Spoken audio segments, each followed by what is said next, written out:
So thankful for the opportunity to speak with you all this morning. When Mama told me nga ako ang matestimony hamba ni Ma'am Tars, I knew in my heart I have to accept this enormous task.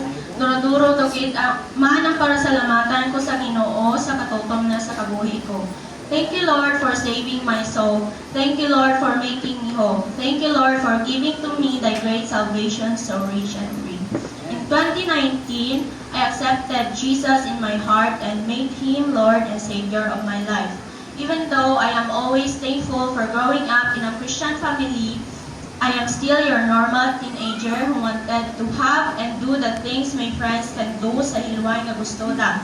But my parents would always say no, and that made me sad and angry sometimes. I keep asking myself why. Isa't bawal ka na nga sa ibang tana okay man. But then later, I realized nga parents always knows best kid.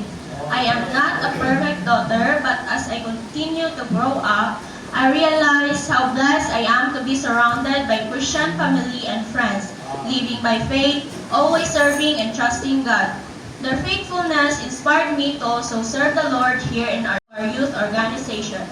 I pray to remain faithfully and joyfully serving the Lord for the rest of my life. No matter the ups and downs, I will push myself to be more stronger in my faith.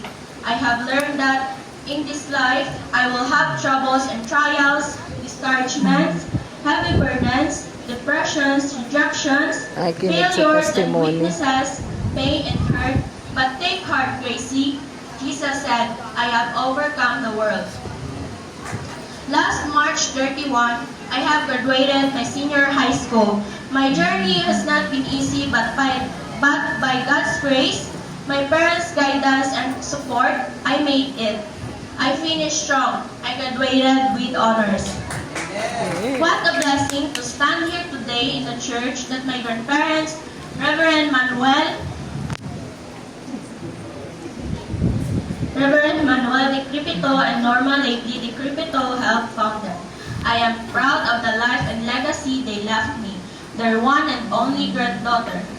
Pang, thank you so much for your love of God's work and the ministry you have preached the word for many years. I love you, my Lolo Papang. Thank you again.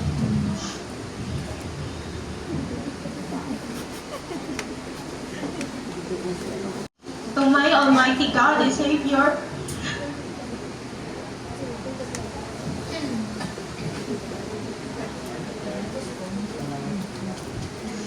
who is the source of everything, the giver of all good gifts, and the one that holds the future, my tomorrow.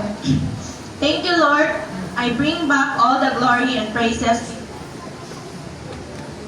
Share ko lang this verse in Deuteronomy 31:6.